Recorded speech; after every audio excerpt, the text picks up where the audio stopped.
Hello, everybody. Um, Happy Survival September. I hope you've been getting through this month. And if it's been a great month for you, awesome. Piper doesn't seem to have changed much either way. So I hope you're enjoying this fall weather. And I got into a great conversation with one of my clients the other day, which is where I get most of my best information, is actually from talking to my clients. And she asked me the rhetorical question, how do we start those conversations? And I went, crap, I have no idea. And those conversations being the tough ones, the political conversations, the religious conversations, the COVID conversations, the what the heck are we all doing conversations, because it's a mess. All of 2020 has been a mess. And I've got a cat who's chewing on wires. So how we start those conversations, and I didn't know, because the fact is, emphasis on seems, like there's more division than ever. And for those of you who managed to stay sober through the presidential debates the other night, good on ya, because it's absolutely ridiculous what's going on, but also there's a lot of good and there's a lot of unity. So A, don't discount that. And B, it's interesting because what is reflected in our larger social lives is also being reflected in our one-on-one relationships and our more intimate relationships, our friends, our family, our significant others. And the best piece that I can offer towards this solution is to start before you open your mouth, before the other person opens their mouth, if you can do that, with the rock solid belief that they have the best of intentions. Which seems like a pretty obvious solution, but it's really tough in practice at times, because we're getting fed a lot, and the media especially thrives on panic. The media is not here to present calm. It's here to get us worked up and get our eyeballs on the screen. And if it bleeds, it leads. And I watched The Social Dilemma the other day. Great piece of work. I think it's awesome. Highly recommend it to anyone who's been thinking about watching it. Because it explains why this is and why this division is happening. And that's because there are computer algorithms that run our social media. They're not good, they're not evil. All the computer has been programmed to do is figure out what we would like to see so that we keep watching, so that advertisers can submit the products that we would most like to buy. It's a really positive way of looking at it. I could spin that to some evil Big Brother 1984-ish thing, but I'm not going to. I really don't think there's an inherently evil thing about trying to make money, nor is there an inherently evil thing about technology, even though I can't figure out how to work it to save my life. Me and technology don't personally get along, but I don't think there's anything evil about it. So as we go through our day, we're getting fed not necessarily what the overall picture is. We're getting fed the piece of the picture that some computer has noticed that we tend to like seeing. Which is why, after months and months and months of this whole political, social, pandemic landscape, we're getting fed one story or the other. Because we're watching one story or the other. And it just kind of deepens that rut of,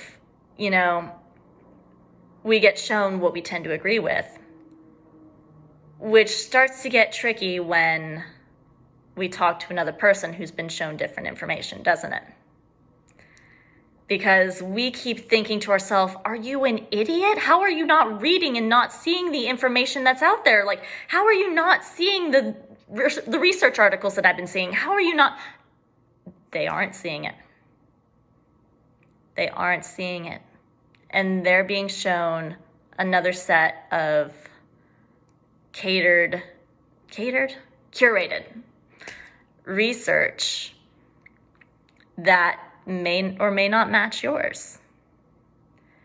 And I mean, that's really just an intensified version of what's always been going on, is everybody has different experiences.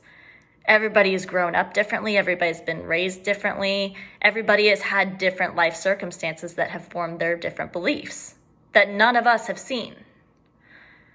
Like my friend and coworker, we are about as different politically as you can get. And I still love her with all my heart.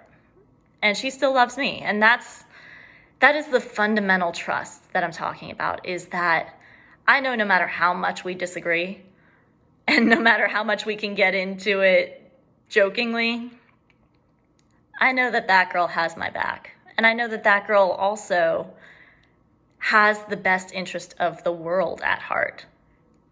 She believes that it will be fixed one way. I believe it will be fixed another way. And that's fine. That's fine. Once we get to that conversation, we can get to it later. But the idea starts with that little nugget that I don't think she's out to hurt me. I don't think that her disagreements are an attack on me, and I don't think that she wants to see the world burn. I know she doesn't. That's it. I know she doesn't. And guess what? Whoever you are listening to this, 99.9999999% of the world does not want to see the apocalypse happen. Most, if not all, but like maybe one or two people, don't want to see the world burn today. Most people want everything back to a good state, whatever state that is. If you think normal needed to change, great. If you think normal didn't need to change, great. But most people just want a better world, and they want the world to keep getting better, whatever that looks like for them. And it will look like something different to everybody. But nobody wants to harm anyone. Not really, deep down. Now, it can get to an extreme point of fear where they want to be so protected that they think others might have to be harmed, in which case it's a very, very sad state.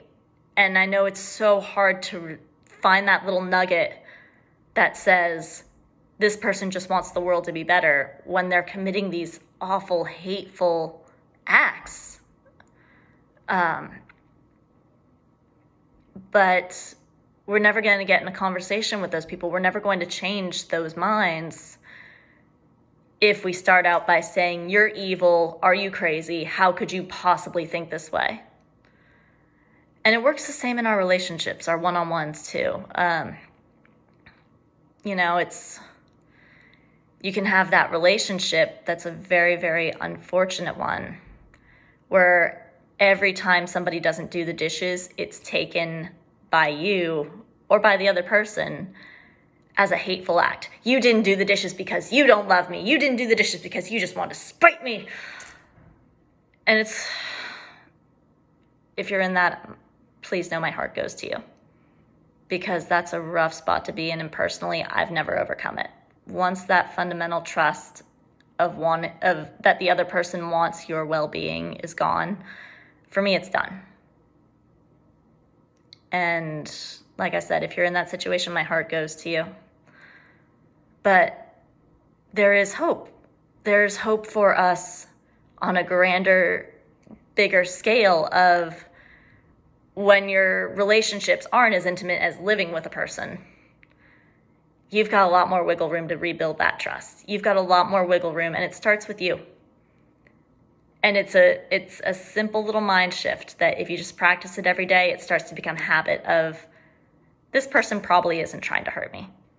This person is really probably not trying to be as much of a, this person who disagrees with me, this person who cut me off in traffic, they probably weren't out to get me. They were just trying to make their lives work and trying to make their lives better. And that's all we're doing, really, isn't it? And it's so easy to make that shift, guys. It's so easy and it doesn't make you naive. It doesn't make you gullible. To just start a conversation.